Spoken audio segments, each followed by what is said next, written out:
Yazidi समुदाय की कहानी इतिहास के पन्नों में दबी एक चीख है, एक ऐसा संघर्ष जो सदियों से जारी है।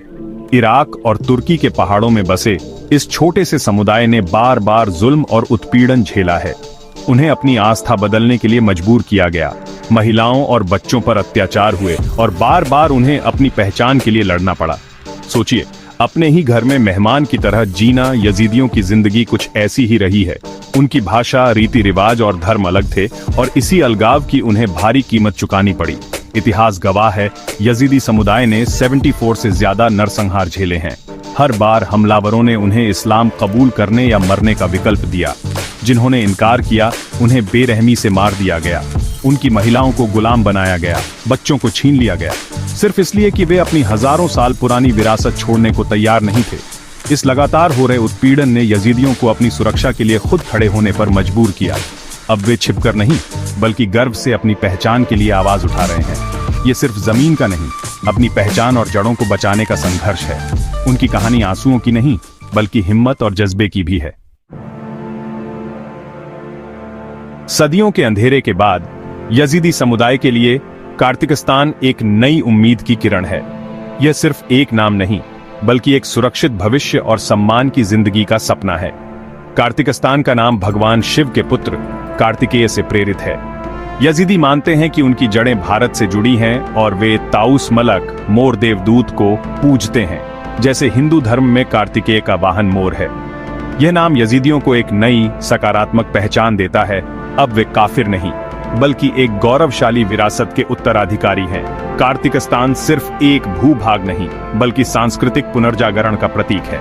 यहाँ यजीदी स्कूल, मंदिर और सांस्कृतिक केंद्र होंगे, जहाँ वे अपनी भाषा, इतिहास और त्योहारों को खुलकर अपना सकेंगे।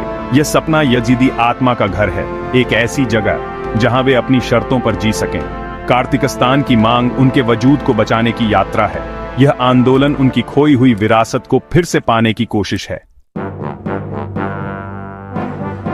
कभी कभी एक मुलाकात इतिहास बदल देती है। लालिश मंदिर में श्री श्री रविशंकर की यात्रा ने भारत और यजीदी समुदाय के बीच एक नया पुल बना दिया। वहां उन्होंने एक पेंटिंग देखी जिसमें एक हिंदू महिला भगवान कार्तिकेय की पूजा कर रही थी।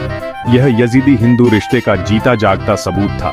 इस यात्रा ने कार्तिकस्तान आंदोलन को नई ऊर्जा दी। श्री श्री रविशंकर के समर्थन से यजीदियों की आवाज को वैश्विक मंच मिला। भारत में भी लोग यजीदी संघर्ष से जुड़े और उनके प्रति सहानुभूति बढ़ी। यह मुलाकात दिखाती है कि कार्तिकस्तान सिर्फ राजनीतिक नहीं, बल्कि गहरा आध्यात्मिक आंदोलन है। लालिश मंदिर में बोया गया बीज आज भारत यजीदी संबंधों के मजबूत पेड़ में बदल रहा है। यह साझा विरासत मानवता की सीमाओं से भी बड़ी है। हर आंदोलन के पीछे कुछ चेहरे होते हैं। कार्तिकस्तान के लिए वे हैं मिर्जा इस्माइल और Khurto Hajji Ismail. Mirza Ismail, Yazidi human rights organisation international के संस्थापक, दुनिया भर में अपनी कौम की आवाज पहुंचा रहे हैं।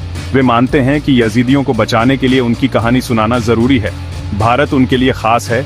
वे चाहते हैं कि भारत संयुक्त राष्ट्र में यजीदियों के नरसंहार को मान्यता दिलाए और मानवीय सहायता दे।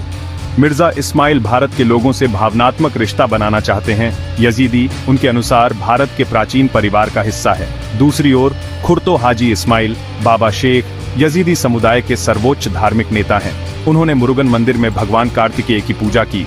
यह यजीदी हिंदू रिश्ते की गहराई दिखाता है। 2014 में आईसिस के हमले के दौरान बाबा शेख ने ताउस मलक से अपने लोगों की रक्षा के लिए प्रार्थना की थी। मिर्जा इस्माइल राजनीतिक समर्थन जुटा रहे हैं, तो बाबा शेख आध्यात्मिक रूप से समुदाय को एकजुट कर रहे हैं। इन दोनों नेताओं के नेतृत्व में कार्तिकस्तान का सपना हकीकत बनने की ओर बढ़ रहा है। यजीदी समुदाय के लिए भारत सिर्फ एक देश नहीं, बल्कि एक बड़े भाई की तरह है, जिससे वे हजारों साल पहले बिछड़ गए थे। कार्तिकस्तान आंदोलन ने इस रिश्ते को और गहरा किया है।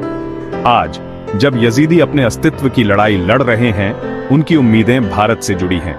वे चाहते हैं कि भारत सरकार संयुक्त राष्ट्र में 2014 के नरसंहार को आधिकारिक रूप से मान्यता दे। यह उनके लिए न्याय की दिशा में पहला कदम होगा। भारत से मानवीय सहायता की भी उम्मीद है, ताकि वे अपने गांवों को फिर से बसा सकें, खासकर महिलाओं और बच्चों के लिए। यजीदी नेता चाहते हैं कि भारत के विश्वविद्यालयों में यजीदी इतिहास और संस्कृति पर शोध हो और सांस्कृतिक आदान प्रदान के कार्यक्रम शुरू हो।